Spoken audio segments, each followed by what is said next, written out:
Hello, welcome to our first Mapping the Arts and Humanities tutorial. Today I will be showing you around our website, how to get you started and how to best fill in your infrastructure submission form so that you can make sure your institute, center, network or cluster, to name a few, is best represented on the website. We've also launched our first blog series called Behind the Map, where we'll be taking you behind the scenes to show you what we have been up to, what each field in the dataset means, how it aids the data structure, and how it can best help you make the most out of your dataset with your data analysis. So do check that out if you're interested in the workings of the map itself and the data that powers it. Right, so here is the main page of the Mapping the Arts and Humanities website. We have streamlined it to make everything as accessible and easy to navigate as possible. Usually, there are two routes to joining the site. You might receive an invitation from us to claim your infrastructure record, or you might come across the site on your own, in which case your infrastructure might not be listed yet, and you might want to represent it here to increase its visibility and connect with the wider community. Either way, the next step is to click the Get Involved button.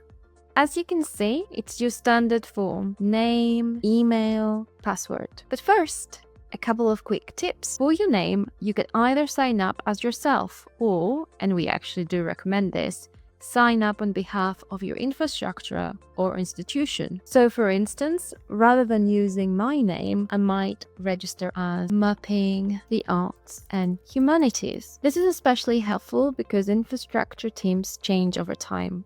In this way, the account stays linked to the project rather than an individual. But if you prefer to use your own name and email address, that's absolutely fine too. Just make sure that it's an email you have access to.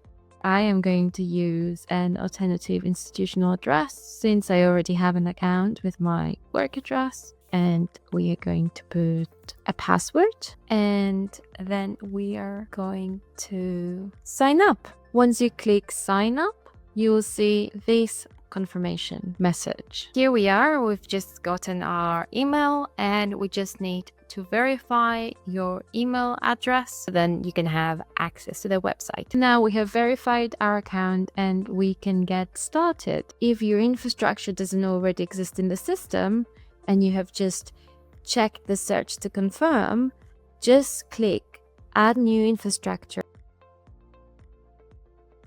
And that's where our next part of our tutorial begins. Welcome to the Add Your Infrastructure section. For this tutorial, we will start close to home. I'm going to walk you through the process using an example infrastructure, the Digital Humanities Research Hub here at the School of Advanced Study. Of course, as you can see, it already exists in the system, but I will show you how I would approach it as a data collector coming to it for the first time. As you can see, we start with a name. I know this infrastructure and I know it's university based, so I will select that category. Under how do you refer to your infrastructure, I will choose hub, because that's how they refer to themselves. You can see it right here in the name. As a data collector, I would usually go to their website and copy the existing description.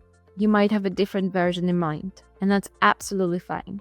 You can format it however you like. You can see we have filled out here the description and we've actually added things. If you were to go on the Digital Humanities Research Hub website, chances are the description would be much shorter. You can see this here, that this is quite compact compared to everything there's in the description. It's because we like going also to either research or to mission and values and also capture that information. It has a lot of nice keywords that will be helpful for the community.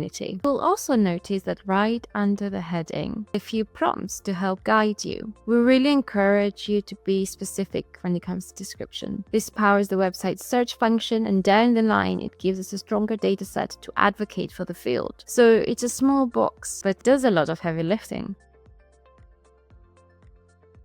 And now we've reached the additional information section. The more detail you can provide here, the better our understanding of the field becomes. Founding years are especially helpful. They allow us to map trends, see when new infrastructure tends to emerge, and explore what was happening in those moments. Now, if your infrastructure is a registered company or charity, you can pop the relevant numbers in here. In our case, the Digital Humanities Research Hub, it's not a company, and while universities often fall under charity regulations, this particular infrastructure doesn't have a separate charity number.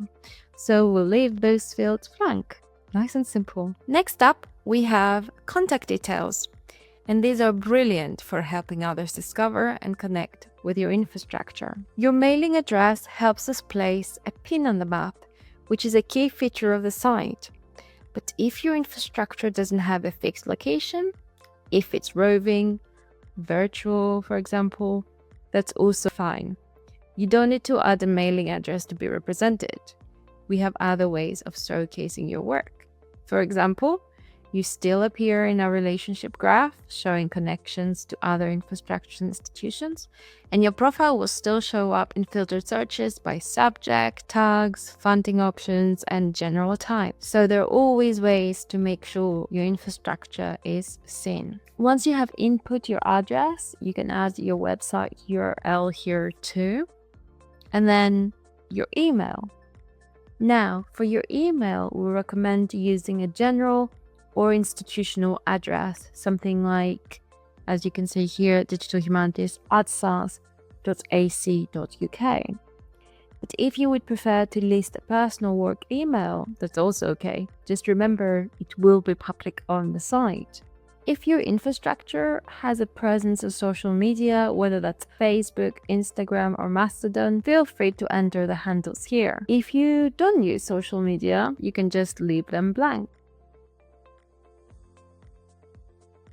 Now it's time to dive into what I think is one of the most exciting parts: subject tagging and keywords. This section helps you showcase the full range of your infrastructure's interests. First, we've got AHRC categories. These are based on the UKRI taxonomy and help us maintain consistency across the dataset. Then we have relevant tags, a broader, more flexible set of terms that reflect current research and emerging areas. And finally, suggested keywords, your chance to fill in any gaps. If there is something important that isn't listed, you can enter your own terms here. Just separate multiple keywords with commas. The important thing is that you can really get creative here. Think about what your infrastructure actually does, not just the label it wears. Do you work with text encoding, data visualization, or environmental humanities? Add it. Do you run side projects involving music or policy? Include those tags too. A good way to find hidden strengths is to look at your team. What are their areas of expertise? What kind of research do they do? Sometimes a colleague's work touches on fields that aren't obvious from your main description, but they're still part of your story. So, whether you want to go deep and include dozens of tags or just pick a handful that feel right, this is your space to let your infrastructure shine.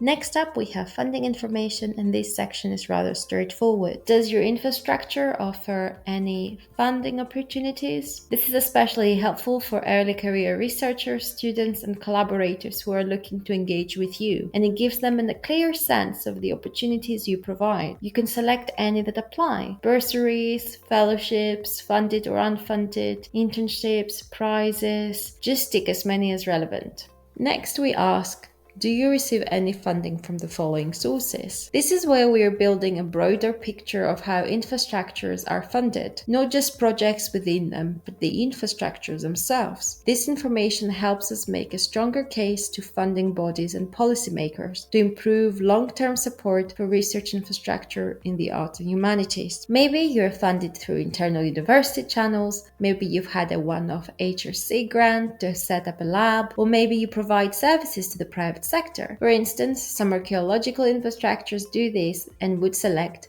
commercial services. Whatever applies to your setup, go ahead and tick those options. You could select more than one. We are moving into the final stretch, describing your infrastructure's relationship with others. This part helps us map how research collaborations are structured across the arts and humanities.